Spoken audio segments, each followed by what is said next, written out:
Pendant 20 ans, elle a veillé sur lui comme de la manière on garde un secret. Le jour où elle voulait partir, son monde a basculé.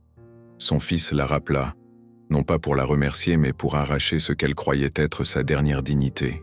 Bonjour à tous. Profitez de ces moments de détente pendant que vous regardez. Un ciel gris et pluvieux planait au-dessus de New York. La pluie tombait doucement sur les anciennes tuiles de toit couvertes de mousse. Les funérailles de M. Williams se terminèrent rapidement, comme une simple formalité. Pas de musique, pas de cérémonie, juste quelques vieux amis, quelques anciens collègues debout en silence pendant moins de 10 minutes.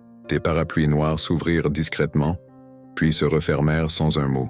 Le vent bruissait à travers les pins au bord du cimetière, ajoutant un frisson sinistre à l'air. Rose se tenait tranquillement derrière la pierre tombale, ses mains fines et sèches serrées l'une contre l'autre, ses épaules tremblant sous un manteau noir délavé. Elle ne pleurait pas. Elle avait épuisé ses larmes au cours des 3 dernières années au chevet de son ancien employeur, l'homme qu'elle avait autrefois appelé « Monsieur », avec un profond respect, et quelque chose de plus, quelque chose qu'elle n'avait jamais exprimé à voix haute. Andrew se tenait en face d'elle, à seulement quelques pas, mais c'était comme si un océan les séparait. Manteau de créateur, chaussures en cuir ciré, yeux froids comme la glace. Il n'avait pas jeté un seul regard à Rose depuis son arrivée à New York, pour les funérailles de son père. Il se tenait droit, distant, comme si les funérailles elles-mêmes n'étaient qu'une autre formalité qu'il voulait expédier au plus vite. Dès que l'enterrement se termina, Andrew se tourna et marcha vers la voiture. Rose resta un moment de plus, les yeux fixés sur les mots gravés dans la pierre tombale. William Carter, 1946-2025. Repose en paix. Pas de fleurs, pas d'au revoir. Juste la terre humide et un souffle étouffé coincé dans sa gorge. Cet après-midi-là, la grande demeure sur Park Avenue se dressait silencieuse comme une maison abandonnée. Andrew entra, ôta son écharpe et la jeta négligemment sur le canapé. Rose était encore dans la cuisine, finissant la théière quotidienne, une habitude qu'elle avait gardée pendant 3 ans, la préparant exactement à 17h tous les jours pour son employeur, même après qu'il n'ait plus pu en boire. « Oh, inutile de faire ça maintenant », dit Andrew froidement depuis l'entrée de la cuisine. Rose leva les yeux, ses mains tremblant légèrement. « Je voulais juste... Je n'ai pas besoin d'explications. » Andrew la coupa. « Je l'ai déjà dit. » « À partir d'aujourd'hui, vous n'avez plus rien à faire dans cette maison. » Malaisait, le silence, seulement le doux tambourinement de la pluie sur la vitre. Rose serra la théière fort. « Je comprends. Mais je vais ranger la chambre du maître avant de partir. »« Oh, inutile, » dit Andrew articulant chaque mot. « J'appellerai un service de nettoyage professionnel. »« Cette maison n'est pas un hospice. » Cette phrase coupa comme une lame. Rose se figea. Elle ne dit rien. Elle se tourna simplement et regagna sa petite chambre derrière la cuisine, celle où elle avait vécu pendant plus de 20 ans. Elle commença à faire ses bagages. Ses affaires étaient peu nombreuses. Quelques vieux vêtements, une écharpe en laine que William avait tricotée pour elle ce premier hiver, et un petit album photo caché sous le matelas. Andrew se tenait dans le salon, téléphone à la main. « Oui, Madame Navarro. J'ai besoin que toute la maison soit nettoyée en 2 jours. Surtout la chambre de mon père et l'espace derrière la cuisine. Je veux que ce soit impeccable, comme si personne n'y avait jamais vécu. » Il fit une pause pour écouter la voix à l'autre bout. « Non, ne gardez rien. Si vous trouvez des photos ou des souvenirs, jetez-les tous. » Dehors, la pluie redoubla d'intensité. À l'étage, Rose plia la dernière chemise. Elle s'assit, posant sa main sur la valise usée. Une fois de plus, son regard dérivait vers le couloir où se trouvait la chambre de William. Elle n'osa pas s'approcher, se contentant de regarder de loin comme si elle craignait de troubler le repos des morts. La porte s'ouvrit. Andrew se tenait là, clé en main. « Combien de temps vous faudra-t-il ? » « Je pars ce soir. »« Plus tôt ce sera mieux. » Au crépuscule, Rose traîna sa lourde valise par la porte de derrière. Andrew ne l'accompagna pas. Il se tenait sur le balcon du 2e étage, impassible, regardant la femme frêle franchir la grille. Quand elle atteignit les marches d'entrée, Andrew lança les clés de la maison par terre. Le cliquetis métallique résonna sur le sol de pierre. « Gardez-les, au cas où vous oublieriez. Cette maison n'est pas un hospice. » Rose se pencha, ramassa les clés mais ne les garda pas. Elle les posa sur le rebord de la fenêtre et s'en alla sans un mot. Andrew resta là à la regarder, jusqu'à ce qu'elle disparaisse derrière les arbres s'assombrissant. Dans un petit bar au coin de la 5e avenue, Andrew était assis avec Emily, une jeune avocate et une vieille amie d'université. « Tu l'as vraiment mise à la porte ?» Emily fronça les sourcils, sirotant son vin blanc. Elle n'avait aucune raison de rester. Andrew haussa les épaules. Je n'ai plus besoin de quelqu'un qui joue les anges dévoués. Son rôle est terminé. Émilie le fixa longuement, puis dit doucement « Elle s'est occupée de ton père seule pendant 3 ans. » C'était son travail. Elle était payée. Andrew claqua son verre sur la table. Ne me sors pas ces conneries sentimentales. Andrew, je pense que tu accuses la mauvaise personne. Elle n'est pas restée par loyauté. Elle est restée parce qu'elle pensait qu'elle aurait une part. Elle attendait qu'il meure comme une gardienne sur un tas d'or. Il ricana. Tu sais ce que ma mère a dit avant de partir? Émilie ne répondit rien. Andrew murmura comme s'il récitait un mantra. Il m'a trahi pour cette bonne. Tard cette nuit-là, Rose entra dans une pension miteuse près de Jackson Heights, un quartier délabré rempli d'immigrants et de loyers bon marché. Sa chambre faisait à peine 10 mètres carrés, un lit simple, un vieux placard en bois branlant et une fenêtre donnant sur le mur fissuré du bâtiment voisin. « Bienvenue de retour, mademoiselle Rose », dit Martha, la propriétaire âgée, une veuve d'environ 70 ans. « Vous êtes déjà de retour. Vous avez l'air si pâle. »« Les funérailles sont terminées, » répondit Rose doucement. « Le fils? Était-il gentil ?» demanda Martha, scrutant le visage de Rose. Rose hésita puis secoua la tête. « Il n'y a plus rien. J'ai juste besoin d'un endroit pour dormir, madame Martha. Je paierai hebdomadaire comme avant. »« Ça va, ça va. Votre ancienne chambre vous attend toujours. »« J'ai fait de la soupe. » « Laissez-moi la réchauffer. » Rose esquissa un faible sourire, mais ses yeux étaient vides. La nuit tomba. Andrew était allongé sur le lit king-size de la demeure, faisant défiler de vieux messages. Pas un mot de son père, pas un mot de la bonne. Juste la dernière photo qu'il avait prise à l'aéroport et un cliché de la pierre tombale froide. Il ouvrit le bar à liqueur, versa un verre plein. La voix de sa mère résonnait dans sa tête. Il m'a trahi pour cette bonne. Il ferma les yeux. La pluie continuait de tomber. Dans la chambre principale, Andrew ouvrit l'ancien placard de son père. À l'intérieur, quelques carnets, une montre de gousset rouillée et une écharpe en laine brune. Il la ramassa puis la jeta violemment par terre comme si elle l'avait brûlée. « Mon père a gâché sa vie pour elle », marmonna-t-il. La lumière jaune projetait son ombre longue et tordue au plafond. Dans son esprit, l'image d'un garçon de 8 ans revint en force, des yeux moqueurs. L'effondrement d'une famille qui aurait pu être unie. Ne le touchez pas. Une voix de femme résonna dans l'ancien escalier. Suzanne, la mère d'Andrew, était encore jeune, belle et ardente comme une torche à l'époque. Chaque pas qu'elle faisait ébranlait toute la maison. Le petit Andrew brûlait de fièvre, trempé de sueur, reposant dans les bras de Rose qui pressait doucement un gant frais sur son front, murmurant pour l'apaiser. Puis Suzanne déboula comme le tonnerre, attrapa le bras de Rose et arracha Andrew si brutalement que sa tête heurta le mur. « Qu'est-ce qui vous donne le droit de toucher mon fils ? Il n'est pas à vous, maudite. Suzanne, il brûle de fièvre. Tais-toi, femme sans honte. Je rentre et je te vois bercer mon fils. Ça me dégoûte. » Andrew se rappelait Rose. Elle n'avait pas riposté, s'était contentée de baisser la tête en silence, les mains tremblantes. Mais le garçon ne comprenait pas. Son jeune esprit n'enregistra qu'une chose. Maman était furieuse à cause d'elle. Ce souvenir hantait Andrew jusqu'à ce jour. Dans son esprit, Rose était un nom qu'on ne prononçait pas, une tâche qui ne s'effaçait pas. Il n'avait jamais dit à personne, pas même à Émilie, son amie la plus proche, qu'il l'appelait autrement dans sa tête depuis l'enfance. Cette femme, pas mademoiselle Rose, pas Nounou, rien de chaleureux, juste cette femme, un titre de froideur et de mépris. « Tu n'as jamais songé à ce qui a vraiment fait partir ta mère ?» demanda Émilie un après-midi pluvieux, alors qu'ils étaient assis dans un vieux bar de Greenwich Village. Andrew vida son verre, puis ricana. « La vraie raison, j'en ai assez entendu. Elle l'a dit elle-même. Cette femme était la meilleure amie de ma mère. Puis elle a séduit mon père dans son dos. Le résultat? Ma mère est partie. J'ai grandi avec un homme émotionnellement estropié et une bonne qui tournait autour de mon père comme un fantôme. » Émilie secoua la tête. « T'est-il déjà venu à l'esprit que les adultes ont aussi leurs propres douleurs? Je m'en fiche. Je vis avec les conséquences de leur choix, » grogna Andrew. Et elle, cette femme, en était la raison. Elle n'est pas innocente. Je laisse rester pour profiter de ce qui restait de ma famille. À la pension délabrée, Rose était assise en silence sous la lumière jaune terne. Madame Martha, la propriétaire, apporta une assiette de haricots mijotés. « Mangez quelque chose, Rose. Vous avez l'air d'un fantôme. »« Merci, Martha. Je n'ai pas faim. »« Vous pensez encore à Monsieur William ?» Rose resta silencieuse, les yeux fixés sur la petite fenêtre. Elle ne répondit pas. Martha s'assit, soupirant. « Il me manque. Il était bien connu dans l'Upper East Side. Tout le monde le respectait. Mais le fils...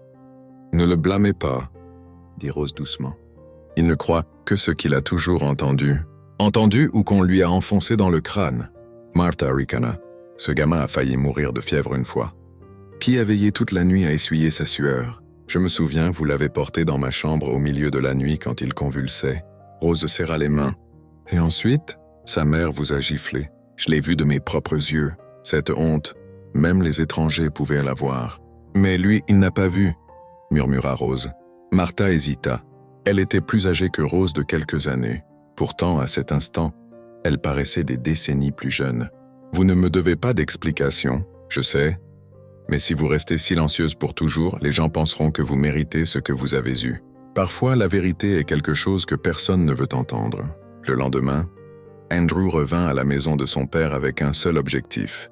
Effacer les souvenirs, comme il l'avait dit à l'entreprise de nettoyage. Faites-le vite. Je ne veux plus sentir son odeur, dit-il à Philippe, le superviseur de l'équipe de nettoyage. Philippe fronça légèrement les sourcils, confus. La bonne. Je pensais qu'elle vivait ici depuis longtemps. Et alors? Personne n'est irremplaçable, dit Andrew froidement. Philippe ne dit plus rien, se contentant de faire signe à ses collègues de commencer. Andrew déverrouilla lui-même la chambre de Rose. Une bouffée de naphtaline et de savon bon marché lui chatouilla le nez. La chambre était simple, propre, presque dépourvue de tout élément personnel. Une armoire usée, un petit lit avec une couverture sombre, quelques vieux livres aux couvertures déchirées. Il ouvrit l'armoire en grand et fouilla dans chaque tiroir. Dans le tiroir du bas, sous un tas de vieux vêtements, se trouvait une enveloppe jaune pâle. À l'intérieur, une photographie, 3 jeunes gens souriant joyeusement sur une plage. William encore jeune, les cheveux pas encore gris. Suzanne, les cheveux volumineux, portant une robe blanche. Et au milieu, Rose souriante, les bras autour des deux. Au dos, des mots manuscrits encore visibles. Été 86. Amis pour toujours. Andrew se figea. Impossible, elles étaient amies. Mais sa première réaction n'était pas la surprise. C'était la rage. Il piétina la photo, la broyant sous son talon. Un coin se froissa, se déchira. Mais alors, comme s'il se ravisait, il se pencha, ramassa les morceaux, les glissa dans une nouvelle enveloppe et la mit dans la poche de sa veste. « Essayez de cacher le passé », marmonna-t-il. « Je vais la faire affronter ça. » Ce soir-là, Andrew se présenta à la pension miteuse. Le couloir était sombre. Dehors, quelques enfants jouaient dans les flaques. Un homme d'origine équatorienne criait après sa femme. Près de la fenêtre, il frappa. Rose ouvrit la porte. Pendant un instant, leurs regards se croisèrent. « Sortez. Je ne mets pas les pieds dans cette décharge. » Andrew aboya. Martha passa la tête par la porte voisine et gronda. « Surveillez votre langage, jeune homme. C'est une pension, pas un champ de bataille. Restez en dehors de ça. » Andrew grogna. Rose sortit, fermant doucement la porte derrière elle. « Qu'est-ce que vous voulez ?» Andrew sortit l'enveloppe, l'ouvrit et jeta la photo par terre à ses pieds. Expliquer l'amitié, ou c'était un coup monté dès le départ? Rose se pencha, ramassa la photo et enleva doucement la poussière avec sa manche. Andrew siffla. « Mon père est mort à cause de vous. Vous êtes resté pour vous accrocher à lui, pour hériter. Dommage qu'il n'ait pas laissé de testament pour vous. » Rose ne dit rien. Après quelques secondes, elle sortit un petit tissu de sa poche. À l'intérieur, une minuscule enveloppe qu'elle lui tendit. « S'il reste encore un peu d'humanité en vous, allez voir la personne que vous devez voir. » Andrew fixa l'enveloppe, puis la saisit brutalement, la fourrant dans sa poche. « Vous pensez que ce truc minable me fera vous pardonner ?» Rose ne répondit pas. Ses yeux ne montraient ni colère ni ressentiment. Seulement le vide. Ce regard empêcha Andrew de dormir toute la nuit. Le lendemain matin à New York, un soleil pâle et doré se répandait sur les toits. La demeure Carter se dressait seule parmi les blocs huppés comme une relique abandonnée par le temps. Andrew entra dans la chambre de Rose pour la 2e fois en 3 jours. Philippe, le superviseur de nettoyage, leva les yeux d'un tas d'objets. « Monsieur Carter, êtes-vous sûr de vouloir garder tout ça? Nous pouvons nous en occuper pour vous. » « Non, » répondit Andrew froidement. « Je vais le nettoyer moi-même. » Philippe haussa les épaules et fit signe à son équipe de partir. Une fois la porte fermée derrière eux, Andrew la verrouilla, sortit la photo qu'il avait piétinée de sa poche. Malgré les plis et les taches, l'image était encore claire. William au milieu, les bras autour de Rose et Suzanne, tous 3 souriant joyeusement. En arrière-plan, mer bleue, sable doré. Il jeta la photo sur la table et commença à fouiller la table de nuit de Rose. Premier tiroir. Analgésiques, livres usés, notes griffonnées au crayon. Deuxième tiroir. Vieux mouchoirs, kit de couture, bout de tissu. Troisième tiroir. Une petite boîte en bois avec un verrou rouillé. À l'intérieur, quelques photos libres, carte d'anniversaire ancienne et une lettre jaunie. Andrew l'ouvrit. C'était l'écriture de William Rose. Merci d'être resté quand tous les autres se sont détournés. Sans toi, je ne sais pas où j'aurais fini. Si un jour Andrew est assez grand pour comprendre, donne-lui s'il te plaît cette photo. Andrew froissa la lettre, sa voix tremblante, laissant des lettres d'amour. Ah! Son visage vira au violet. Une vague de trahison et d'humiliation bouillonna en lui. Chaque petit détail était comme une blessure sans sang creusant son orgueil. Il attrapa la boîte en bois et la claqua par terre. Crac! Un compartiment caché sous la doublure s'ouvrit. À l'intérieur, une autre photo, celle de la maison Carter avant sa rénovation, avec 3 personnes debout devant. Rose en robe bleue, William tenant un verre de vin et Suzanne assise sur les marches, la tête légèrement inclinée. Andrew ricana. Meilleurs amis ou complot à 3? Une pièce entière montée dès le départ. Il prit les 2 photos, sortit son téléphone et passa un appel. « Émilie, j'ai besoin de toi maintenant. Viens à la maison. Il y a quelque chose qu'il faut clarifier. » Moins d'1 heure plus tard, Émilie arriva. Elle n'avait même pas enlevé son écharpe quand Andrew lui lança les 2 photos. « Regarde-les !» Émilie se figea. « Qu'est-ce qui se passe ?»« Elle, Rose et ma mère. Meilleures amies. »« Les meilleurs amis ne volent pas le mari de l'autre, hein ?» dit Andrew entre ses dents serrées. J'ai trouvé une pile entière de vieilles photos. Des lettres manuscrites. Mon père la remerciant d'être resté quand tous se sont détournés. C'était tout un coup monté. Tu laisses ton imagination s'emballer ? Dit Émilie en s'asseyant. Rose a-t-elle déjà dit quoi que ce soit à ce sujet ? Elle est toujours silencieuse. Elle joue la muette. Je lui ai montré la photo. Je voulais voir ce qu'elle dirait. Il sortit la photo de sa poche et la jeta sur la table. Le résultat ? Pas un mot. Peut-être qu'elle ne voulait pas remuer le passé. T'est-il venu à l'esprit ? Andrew frappa la table. Ne voulait pas ou trop peur d'être démasqué. Émilie resta silencieuse un moment, puis demanda lentement. T'est-il déjà venu à l'esprit que peut-être les choses ne se sont pas passées comme tu le penses ? Et si c'était ta mère qui t'avait menti dès le début ? Ne mêle pas ma mère à ça. Andrew la coupa. Elle est partie parce qu'elle a été trahie. C'est ce qu'elle m'a dit. Peut-être qu'il est temps que tu ailles la voir toi-même. Le lendemain matin, il revint à la pension de Rose. La chambre était vide, la porte verrouillée. À l'intérieur, rien n'était resté. Le lit en bois, l'ancienne écharpe en laine, la valise, tout avait disparu. Il dévala les escaliers pour trouver Martha. « Où est-elle » Martha répondit platement, arrosant ses plantes. Elle est partie le matin d'avant-hier. N'a pas laissé d'adresse. Elle a juste dit « Si vous revenez, donnez-lui ça ». Elle lui tendit une vieille enveloppe sans nom.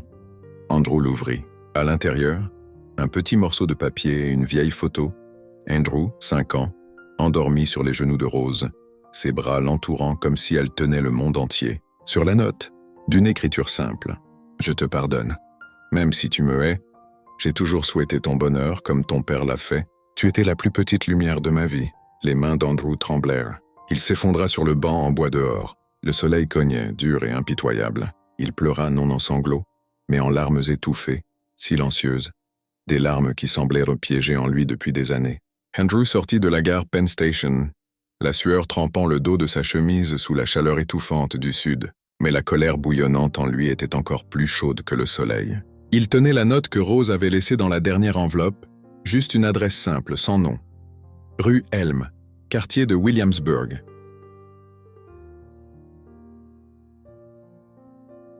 La rue était bondée, des balcons fleuris, des scooters klaxonnaient en passant. L'odeur de café d'un café voisin se mêlait au rire dans l'air. Rien de tout cela n'importait pour Andrew. Appartement 17, un immeuble moderne, portes automatiques. Il sonna pour l'unité 4B. « Je suis là pour voir Suzanne Carter. » Une voix de femme crépita dans l'intercom. « Qui est-ce » ? Andrew. Le silence. Puis un bip, la porte se déverrouilla. L'appartement était frais grâce à la clim. L'odeur de Chanel Nero 5 le frappa instantanément. La décoration était élégante mais en désordre.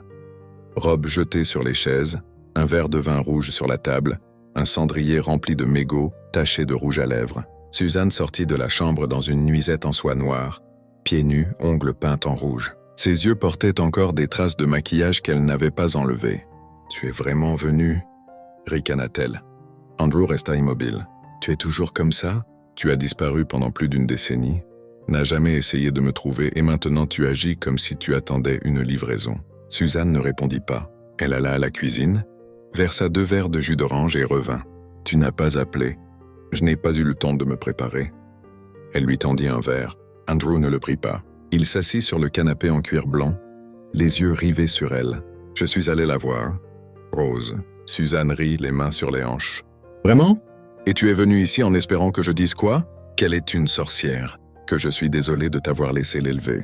Tu as dit que papa t'avait trahi pour elle ?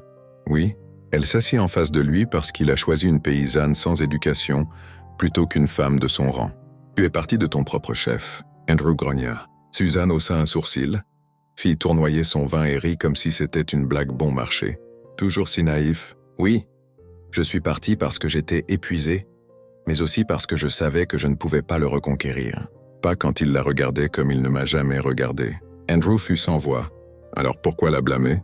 Parce que c'est plus facile que de me blâmer moi-même. » Suzanne haussa les épaules. « Quand les gens échouent, ils ont besoin de quelqu'un à accuser. Rose était bonne mais sotte. Elle est restée, s'est occupée de lui, a sacrifié sa jeunesse. Et à la fin, elle n'était toujours que la bonne. »« Et toi ?» demanda Andrew. « Tu regrettes quelque chose ?» Suzanne rit sèchement, pleine de mépris. « Regretter ? Non. J'ai eu la liberté des hommes, de l'argent et Rose. Où est-elle maintenant ? Dans une chambre de pension bon marché à manger des nouilles instantanées. Pour le monde, elle peut sembler noble, mais au fond, c'est juste une sotte. » Andrew serra les poings jusqu'à ce que ses jointures blanchissent. « Tu m'as laissé grandir dans la haine. Tu m'as laissé mépriser la seule personne qui est restée, la seule qui s'est occupée de moi et de papa. Tu le savais, n'est-ce pas ? Tu avais tes choix, Andrew. » Suzanne exhala de la fumée. « Ne me mets pas tout sur le dos. Si tu veux vraiment comprendre, demande-toi pourquoi tu as été si prêt à croire. » Il s'approcha. « Parce que tu étais tout ce que j'avais. » Suzanne leva les yeux, croisant son regard, la fureur et la douleur se mêlant dans ses yeux. « Je suis une personne, moi aussi. » Suzanne claqua. « C'est moi qui ai choisi de survivre. J'ai tourné le dos à tout ça. C'est elle qui a traîné, pourrissant dans le passé. Elle est restée pour papa, pour moi. Tu romantises juste les choses. » Andrew se détourna dégoûté. « J'aurais dû le savoir. »« Tu n'as pas changé. Tu n'as jamais ressenti de remords. » Suzanne marcha lentement vers le bar à liqueur et se versa un autre verre. Sa voix s'adoucit. « Il y a des gens, Andrew, nés pour pardonner. Et des gens comme moi, nés pour survivre. » Il ne dit rien. Il marcha vers la porte. Quand sa main toucha la poignée, Suzanne l'appela. « Ne la cherche plus.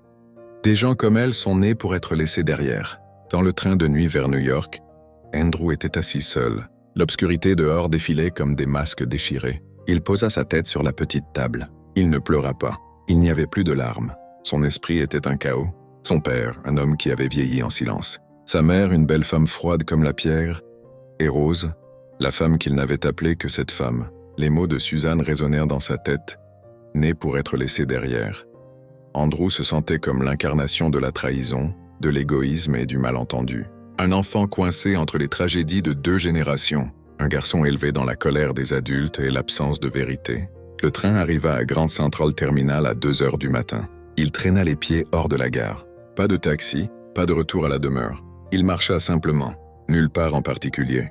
New York était étrangement calme cette nuit-là. Andrew marcha de Grand Central Terminal jusqu'à l'Upper East Side, tête baissée, son ombre s'allongeant sous les lumières jaunes froides des réverbères. Pas de voiture, pas de voix, juste le bruit de ses chaussures sur le trottoir et son propre souffle, rapide, lourd, comme si le monde lui-même écrasait sa poitrine. Il ne rentra pas à la demeure. Au lieu de cela, il s'arrêta devant l'ancienne pension à Jackson Heights, le même endroit où 3 jours plus tôt, il s'était tenu et avait lancé des mots comme des couteaux à Rose. La porte était toujours fermée. La chambre, comme Martha l'avait dit, avait été vidée. Personne n'était resté. Andrew s'effondra sur les marches d'entrée. Il avait lu et relu la lettre que Rose lui avait laissée. L'écriture tremblante, l'encre pâlie comme si les mains de l'auteur avaient tremblé.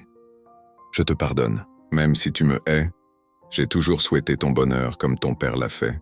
Tu étais la plus petite lumière de ma vie. » Il sortit la photo de sa poche. Un garçon de 5 ans endormi sur les genoux d'une bonne, ses bras autour de lui avec un amour sans nom. La photo était vieille, fanée, mais il pouvait encore voir ses yeux fermés, fatigués, mais tendres. Andrew effleura la photo du bout des doigts. Des souvenirs longtemps enterrés remuèrent en lui. « Elle a ruiné ma famille ». Cette phrase qu'il avait répétée des centaines de fois à lui-même, à des amis, à des amantes, à des collègues, sonnait maintenant comme une blague cruelle. Rose. La femme qu'il avait appelée seulement cette femme pendant plus d'une décennie. Elle avait vécu à ses côtés, s'était occupée de son père, avait nettoyé chaque bassine, essuyé chaque tache de sang, changé les bandages chaque nuit, enduré chaque regard froid et méprisant et n'avait rien dit. Ce silence, il l'avait haï. Pour lui, cela avait toujours ressemblé à une soumission feinte, une performance destinée à mettre les autres mal à l'aise. Mais maintenant, il comprenait que ce n'était pas parce qu'elle n'avait rien à dire, c'était parce que personne n'avait jamais voulu écouter. Il se rappelait les années où son père avait commencé à perdre le contrôle de la moitié de son corps. Chaque fois qu'il rentrait du travail, la maison puait les médicaments et les antibiotiques. Rose ne se plaignait jamais, ne criait jamais. Elle se contentait de se tenir là comme une ombre. Une fois, il était entré dans la cuisine et l'avait trouvée assise seule près de l'évier, les épaules secouées. Il avait pensé à plus de théâtre, jouer la vieille femme fragile pour gagner de la pitié. Maintenant, il savait que ce n'était pas de la comédie. C'était de l'épuisement réprimé jusqu'à ce qu'il s'échappe en larmes silencieuses, des larmes qu'elle n'osait pas verser trop fort, peur qu'il entende, peur d'être mal comprise. Comme toutes ces années, il se leva d'un bond, frappa du poing contre la porte de la pension. Bang, bang. Son bras rougit, mais personne n'ouvrit. Derrière lui, la voix de Martha retentit, sèche et tranchante. Elle n'est plus là. Andrew se tourna, le visage pâle. Je ne sais pas quoi faire. Martha monta sur le porche, un foulard dans les bras. Son regard était froid. La première fois que vous êtes venu ici, vous l'avez maudite, humiliée devant tous les voisins. Traitée de manipulatrice, de fausse. Vous n'avez pas vu son visage. Pas de larmes, pas de protestation. Juste la tête baissée parce qu'elle savait que chaque mot que vous disiez venait d'un cœur empoisonné. Andrew s'étouffa avec son propre souffle. A-t-elle laissé quelque chose pour moi? Ce dont vous aviez besoin, vous l'avez jeté. Dit Martha en se tournant pour rentrer. Mais si vous voulez encore la trouver, commencez par fouiller vos propres souvenirs. Cette nuit-là, Andrew rentra à la demeure. Il ouvrit chaque tiroir, chaque coin, comme s'il cherchait quelque chose qu'il avait perdu il y a longtemps. La maison était morte de silence. Le vieux piano de son père était intact, couvert de poussière. La photo de mariage de William et Suzanne était face contre terre. L'écharpe que Rose avait enroulée autour de son père ce premier hiver était encore dans le placard. Il la saisit, la serra fort, la porta à son nez. L'odeur de savon bon marché. Le parfum du souvenir. Andrew marcha jusqu'à la chambre de son père. Une chambre qu'il avait à peine entrée pendant les 3 dernières années. Il ouvrit la porte. Le lit d'hôpital était toujours là. Les draps usés, la chaise en bois à côté où Rose s'asseyait toute la nuit. Tout couvert de poussière. Il s'assit sur la chaise, ferma les yeux et l'image finale revint plus claire que jamais. Son père William gisait sur le lit, le souffle court, les yeux voilés de blanc. Rose était assise à côté, tenant sa main.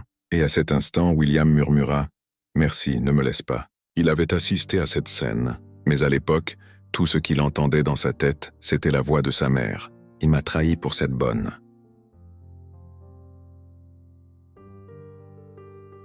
Donc il s'était détourné, l'avait ignoré. Jamais il n'avait demandé pourquoi un homme mourant tenait la main de sa bonne et pleurait. Jamais il n'avait demandé pourquoi elle était restée, quand personne ne le lui avait demandé. Emily arriva l'après-midi suivant. Elle entra dans le salon et trouva Andrew assis par terre, cheveux en désordre, cernes noires sous les yeux, entouré de photos, de lettres, d'écharpes et de vieilles montres, toutes choses qui avaient appartenu à Rose. « Tu l'as trouvée » demanda Emily doucement. Andrew secoua la tête. Trop tard. Elle est partie. Personne ne sait où. Pas de téléphone. Pas d'adresse. Emily s'assit à côté de lui. Elle vit la photo encadrée d'Andrew à 5 ans. C'est la photo qu'elle a portée pendant des décennies. La voix d'Andrew se brisa. Je l'appelais cette femme. Toute mon enfance, je ne l'ai jamais appelée Mademoiselle Rose ou quoi que ce soit. Juste méprisée, accusée, vécu ma vie dans un brouillard. Il tendit la lettre à Emily. Lila, ce genre de personne. Et j'ai jeté des pierres sur elle. Emily lut lentement, puis resta silencieuse un moment. Tu n'es pas le seul à avoir eu tort, Andrew. Mais maintenant, il est temps que tu payes le prix. Il serra les poings. Je suis prêt. Alors commence par la trouver. Ne reste pas assis là à attendre un miracle. Andrew leva les yeux, et pour la première fois, il y eut un éclat dans son regard. Fragile, effiloché, mais indéniable espoir. Cette nuit-là, Andrew ouvrit une carte de la ville. Il n'y avait qu'un seul point rouge marqué sur la note que Rose avait griffonnée pour lui un jour. D'un hospice à Albany.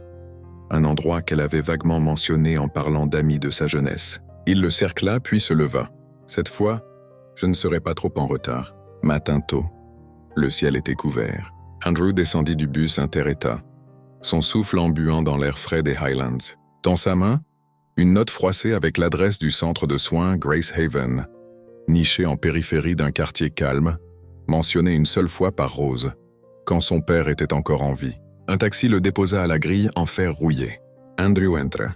À l'accueil, une femme d'âge mûr, corpulente, boucles grisonnantes, lunettes glissant sur son nez, occupée à écrire dans un registre. « Bonjour », hocha-t-il. « Je cherche Rose Walker. » La femme leva les yeux brièvement, surprise. « Madame Walker. » « Elle est restée ici un court moment, mais elle n'est plus là. » Andrew se figea. « Savez-vous où elle est allée ? » « Elle est partie la semaine dernière. N'a pas dit pourquoi, mais elle a laissé quelque chose au cas où quelqu'un viendrait la chercher un jour. Je ne pensais pas que quelqu'un le ferait vraiment. » Elle ouvrit un tiroir et sortit une vieille enveloppe. Andrew la prit. Son cœur battait la chamade. Sur le devant, un seul mot. Andrew. Il l'ouvrit. À l'intérieur, une petite photo, celle qu'il connaissait maintenant par cœur. Le garçon de 5 ans endormi sur les genoux de Rose. Mais cette fois encadré dans un simple cadre en bois, propre et net. Au bas, une note pliée, l'écriture tremblante. « Je te pardonne. Non parce que tu as réalisé ton erreur, non parce que je suis noble, mais parce que je ne t'ai jamais tenu rancune. Ton père a dit un jour, s'il peut aimer, il peut se repentir. J'y crois et j'y crois encore, Rose. » Andrew posa la photo doucement sur le bureau. Sa gorge se serra. La femme derrière le comptoir l'observa. À l'intérieur, elle était calme, ne se plaignait jamais. Mais chaque soir, elle s'asseyait dehors avec cette photo sur les genoux, comme si c'était une partie d'elle. Andrew demanda d'une voix basse, « Personne ne sait où elle est allée. » Elle disait, « Je ne reste jamais longtemps nulle part. Si les gens ne veulent pas que je reste, je ne m'accrocherai pas. » Il baissa les yeux sur la note, reprenant son souffle. « Vous rappelez-vous des noms, des amis, d'anciennes pensions, quelque chose ? » Rien. Elle ne recevait pas de courrier, n'appelait personne. Toujours seule, cet après-midi-là, Andrew erra sans but à Albany. L'esprit vide. Pas de destination. Ses pensées tournaient en boucle, les yeux de Rose la nuit où ils s'étaient séparés. Sa main tremblante tendant la lettre, son dos frêle disparaissant derrière la clôture. Il appela Emily. « Tu l'as trouvée ?» Sa voix était tendue. « Non, elle est partie. Et maintenant ? Maintenant, tout ce que j'ai, c'est ce qu'elle a laissé derrière. Que vas-tu faire ?» Andrew fut silencieux, puis répondit enfin. « Je ne sais pas. Je pensais que si je pouvais la trouver, je pourrais m'excuser. Je pourrais m'agenouiller. Je pourrais l'appeler maman. Mais j'étais trop en retard. » De retour à New York, la demeure ressemblait toujours à un tombeau. Andrew ouvrit toutes les fenêtres à la volée. Le soleil de l'après-midi inondait la pièce, tombant sur la photographie qu'il avait placée au centre du salon. L'ancienne photo de Rose, soigneusement restaurée des morceaux qu'il avait autrefois piétinés. À côté, un petit cadre qui disait « Tu es la plus petite lumière de ma vie ». Il s'assit sur le canapé, enfouit sa tête dans ses mains, les yeux grands ouverts. Dans son esprit résonnèrent les échos des choses qu'il avait dites. « Tu as volé mon père. Tu es resté pour l'héritage. Je n'ai pas besoin de ta pitié. » Une chambre vide, un pardon jamais entendu en personne, et une absence qui ne pourrait jamais être réparée. Cette nuit-là, Andrew alla chez Martha à Jackson Heights. Elle arrosait ses plantes sur le porche. « Qu'est-ce que tu cherches encore ici ? Je veux savoir la dernière fois que tu as vu Rose. » Qu'a-t-elle dit ? Martha essuya ses mains sur son tablier, lui lança un regard. Elle est partie discrètement, a laissé la chambre impeccable et posé une seule marguerite sauvage sur la table. Andrew baissa la tête. A-t-elle dit quelque chose sur moi ? Une seule fois. Elle m'a demandé si je pensais que tu pouvais te pardonner. Il se mordit la lèvre, la voix rauque. Et qu'as-tu dit ? Je lui ai dit. Personne ne peut se pardonner s'il croit encore avoir raison. Tard dans la nuit, Andrew était assis dans la bibliothèque de la demeure, feuilletant les anciens carnets de son père. Parmi les piles de papier, il trouva un brouillon de testament, signé mais non notarié. La dernière ligne manuscrite disait « Je n'ai pas grand-chose, mais si je pouvais, je voudrais que la petite chambre au bout du couloir appartienne toujours à Rose. Celle qui est restée quand personne d'autre ne l'a fait, un testament non officiel, mais suffisant pour montrer à Andrew qui son père faisait le plus confiance. » Et Andrew Carter avait déchiré cette confiance avec son propre arrogance. Le lendemain matin, Emily passa. « Tu n'as pas mangé depuis 2 jours. Je n'ai pas faim. Tu ne peux pas continuer comme ça. Je le mérite. Emily s'assit à côté de lui et lui tendit un dossier. « C'est quoi ?» Une liste de femmes de ménage âgées à New York qui n'ont jamais reçu de retraite. Je me suis dit, si tu veux encore faire quelque chose pour elles, commence par des gens comme elle. Andrew ouvrit le dossier, tournant les pages. Tu penses que je peux réparer ce que j'ai fait? Non, mais au moins, tu peux arrêter de blesser les autres. Cette nuit-là, Andrew plaça la lettre de Rose à côté de son lit sous l'ancienne photo encadrée. Il s'allongea là, fixant le plafond, murmurant « Rose ». Personne ne répondit. Seul le vent glissa par la fenêtre comme une berceuse sans mots. Les vents d'octobre à New York étaient secs et froids. Andrew était assis seul dans son bureau. Des piles de papier entassées autour de lui, mais rien ne retenait son attention. Les appels des associés restaient sans réponse. Les réunions étaient reportées indéfiniment. Une seule pensée restait dans son esprit. Trouver Rose. 3 semaines s'étaient écoulées depuis le jour où il avait quitté le centre Grace Haven à Albany, serrant le cadre photo. Personne ne savait où elle était partie. Pas de dossier d'identité, pas de dossiers médicaux, pas d'amis vivants. Mais cela n'arrêta pas Andrew.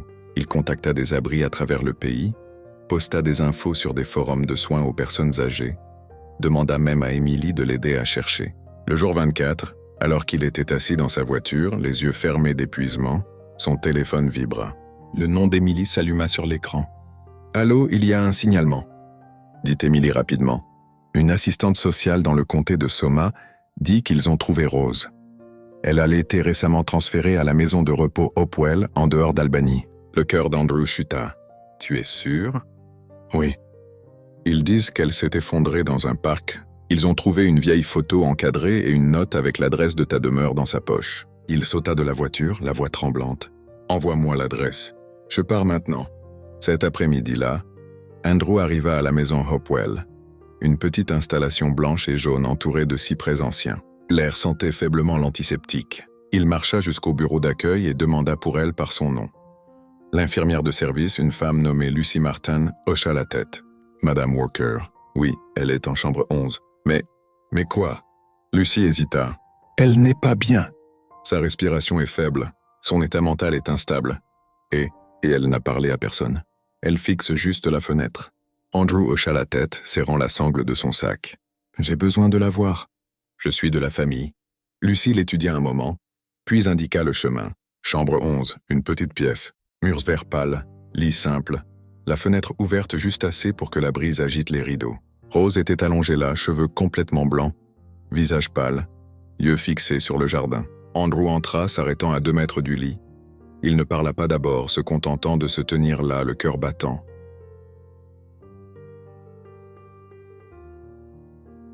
Elle ne se tourna pas. Il inspira profondément, puis parla à la voix tremblante. « C'est moi, Andrew. » Pas de réponse. Il fit un pas plus près, la voix tremblante. « Je t'ai cherché. J'ai fouillé partout. Je suis désolé. » Rose tourna lentement la tête. Ses yeux clignèrent une fois et puis, comme un miracle doux, ses lèvres bougèrent, à peine audibles. « Andrew ?» Il tomba à genoux à côté du lit, serrant sa main frêle et fine. Chaque ride, chaque cicatrice, chaque jointure gonflée gravait la culpabilité qu'il portait. « Je suis désolé. J'ai vécu dans l'aveuglement si longtemps. J'ai fait le pire à la seule personne qui ne le méritait pas. » Des larmes tombèrent, trempant sa main. Rose ne parla plus, mais elle serra sa main faiblement, mais vraiment. Lucy se tenait à la porte, puis la ferma doucement, les laissant dans un moment intouché par le monde. Le lendemain, Andrew revint au centre avec une voiture privée, finalisa les papiers et une simple demande. « Elle n'est plus une bonne. À partir de maintenant, elle fait partie de ma famille. » Lucy parut surprise, mais n'objeta pas. « Vous êtes sûr? Elle est encore très faible. Je m'occuperai d'elle, » dit Andrew fermement, « et je m'occuperai du passé que j'ai autrefois piétiné. » Il ramena Rose à la demeure Carter dans la même voiture où il lui avait autrefois refusé l'entrée. Mais cette fois, il ouvrit la porte et la souleva dans ses 2 bras. Rose regarda la maison comme si elle revisitait une tombe de souvenirs. Andrew baissa la tête. « Je ne peux pas changer le passé, mais je peux m'assurer que tu sois honoré dans le présent. » Rose le regarda, les yeux brillants. Elle hocha doucement la tête. Le jour suivant, Emily passa. Elle entra dans la demeure et vit quelque chose qu'elle n'avait jamais attendu. Andrew dans la cuisine tranchant des fruits, Rose assise près de la fenêtre avec un petit livre en main. Emily haussa les sourcils. « C'est la demeure Carter. » Andrew sourit faiblement pour la première fois depuis des mois. « C'est notre maison maintenant. » Rose se tourna, souriant doucement. « Émilie, belle fille, tu viens encore ?» Émilie s'avança et l'étreignit. Il fallait que je revienne. « Je ne t'ai jamais appelé autrement que l'âme la plus gentille dans la vie de mon meilleur ami. » Rose rit, une pointe de vie revenant à sa voix. Émilie tira Andrew dans le jardin, murmurant « Tu as vraiment changé ?» Andrew hocha la tête, lentement, mais attends. « Tu sais ?» Émilie jeta un regard vers la maison.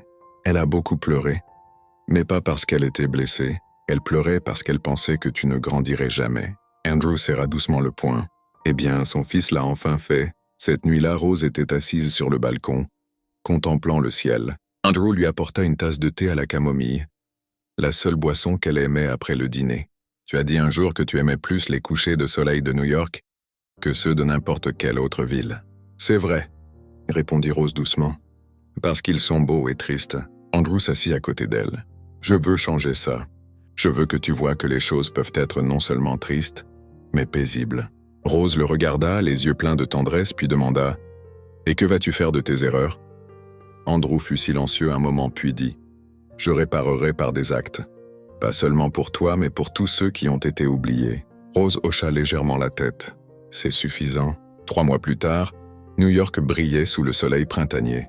Les orangers bordant les rues fleurissaient de blanches blossoms, leur doux parfum flottant à travers les blocs historiques. À l'intérieur de la demeure Carter, la lumière inondait les fenêtres et tombait sur une photo encadrée sur la table du salon.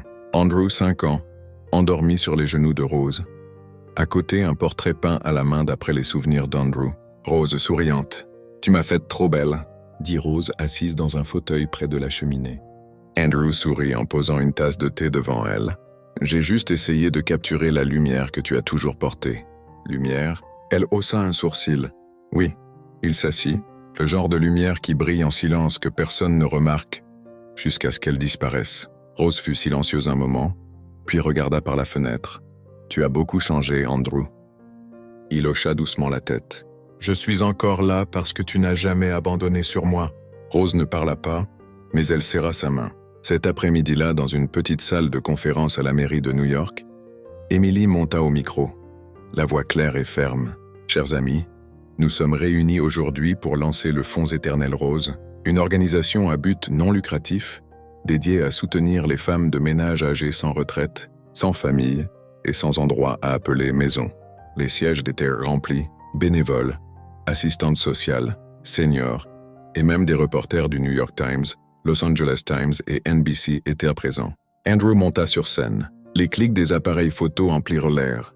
Il regarda la première rangée. Rose était au centre, vêtue d'une robe brune soignée, tenant un petit cadre photo sur ses genoux, ses yeux illuminés d'une lumière d'autrefois. « Merci à tous d'être ici », commença Andrew, la voix calme. « J'ai été ingrat. J'ai vécu dans l'illusion que les gens calmes à mes côtés n'importaient pas. » Il fit une pause, inspira. « J'ai eu une mère qui m'a donné la vie, et une autre qui m'a élevé en silence par sa présence inconditionnelle. Je l'ai rejetée, je l'ai insultée, je l'ai chassée de ma maison, de mon cœur. La salle devint totalement silencieuse, mais par un miracle, elle m'a pardonné. Non parce que je le méritais, mais parce que son cœur était assez grand pour comprendre que parfois, nous ne grandissons qu'après avoir perdu ce qui compte le plus. » Il se tourna légèrement vers Rose. « Elle est assise ici aujourd'hui, et ce fonds ne porte pas seulement son nom, il porte son esprit. Une vie qui n'a jamais exigé, jamais blâmé, jamais cherché un statut, mais pleine d'amour. » Des applaudissements éclatèrent. Silencieux d'abord, puis gonflant dans toute la salle. Rose resta immobile, les lèvres légèrement entr'ouvertes. Ses yeux brillaient, le cadre dans sa main tremblait légèrement, mais son regard rayonnait comme le soleil dehors. Après l'événement de presse, beaucoup vinrent serrer la main, prendre des photos avec Rose. Une vieille femme nommée Margaret, 76 ans, qui avait travaillé pour 5 familles pendant 40 ans, pleura en l'étreignant. « Merci mademoiselle Rose. Merci d'être notre voix. » Rose, profondément émue, serra sa main. « Je ne suis qu'une petite vie, madame Margaret, mais maintenant, je ne me sens plus seul. » Andrew s'approcha pour les rejoindre. « Madame Margaret, à partir du mois prochain, le fonds couvrira votre loyer. » Margaret s'étouffa. « Même mon propre fils n'a pas fait ça. » Rose tint la main d'Andrew et murmura « Tu fais ce que ton père rêvait de faire mais n'a pas pu. » Andrew répondit doucement « Parce que je porte la force de vous deux. » Quelques semaines plus tard, les médias à travers le pays rapportèrent sur le Fonds Éternel Rose, l'appelant une lumière au cœur d'un New York froid. Les stations de nouvelles diffusèrent des reportages spéciaux, interviewèrent Rose et invitèrent Andrew à des talk-shows pour discuter de familles choisies et rédemption tardive. Lors d'une apparition à Crossroads, l'animatrice demanda à Rose « Ressentez-vous de la rancune envers Andrew pour le passé ?» Rose secoua la tête. « Non, parce que je ne veux pas porter de rancune jusqu'à la fin de ma vie. »« Et maintenant, comment vous voyez-vous » Rose sourit, les yeux légèrement humides. « Je suis la mère honorifique d'un homme qui s'est un jour égaré. » Andrew était assis à côté d'elle. En direct à la TV, il tint sa main, la serrant doucement. « Et je promets de ne plus m'égarer. » Ce soir-là, de retour à la demeure, Rose était assise sur le balcon, regardant les lumières scintillantes de la ville. Andrew lui apporta une tasse de thé et s'assit à côté d'elle. « Te souviens-tu de la première fois que tu m'as rencontré ?» demanda-t-il très clairement. Rose sourit. Un garçon de 5 ans, lèvres serrées, refusant que je le touche, me regardant en secret éplucher une pomme. « Je suis désolé qu'il m'ait fallu 20 ans pour comprendre qui tu étais. Ce n'est pas grave. J'ai vécu assez longtemps pour te voir changer. Je vais t'emmener en voyage. Tu as dit un jour que tu voulais voir Yosemite.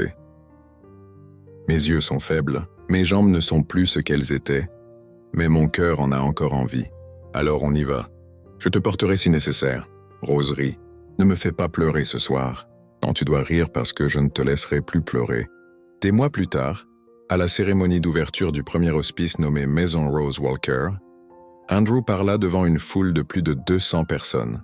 Les gens disent souvent que les femmes de ménage sont invisibles. Je dis qu'elles sont la colonne vertébrale silencieuse de la société. Rose m'a appris ça par son silence et sa présence endurante. Il amena Rose sur scène, sa main tenant encore la même petite photo du garçon qu'il avait autrefois repoussé. Toute la salle se leva en applaudissements. Une lumière douce emplit l'espace. Un matin, Rose était assise dans la salle de lecture, tenant une petite lettre. Elle l'attendit à Andrew. « C'est une lettre que j'ai écrite pour toi autrefois quand je vivais dans cette vieille pension, mais que je ne t'ai jamais donnée. » Andrew l'ouvrit. À l'intérieur d'une écriture simple. « Si un jour tu veux m'étreindre, j'ouvrirai mes bras. Si un jour tu veux m'appeler maman, je l'entendrai de tout mon cœur. » Il leva les yeux. Sa voix se brisa. « Maman. » Rose ne parla pas. Elle ouvrit ses bras. Andrew se pencha sur son épaule comme un enfant. La lumière du soleil inondait la fenêtre. À cet instant, il n'y avait plus d'amertume, seulement une renaissance. Cette histoire est un puissant rappel du silence, du malentendu et du coût de la négligence. Andrew avait passé presque une vie entière pour réaliser que l'amour ne parle pas toujours fort, et que ceux qui sacrifient le plus sont souvent ceux que nous ignorons. La plus grande leçon est celle-ci. N'attendez pas qu'il soit trop tard pour dire que vous êtes désolé. Ne laissez pas un passé tordu façonner votre avenir. Le pardon ne libère pas seulement les autres. Il vous sauve d'une vie de regrets. Si vous avez aimé cette histoire, nous vous invitons à liker et à vous abonner à notre chaîne. Votre soutien nous motive à continuer à apporter des histoires réconfortantes presque tous les jours. Nous vous sommes très reconnaissants pour votre soutien. À bientôt.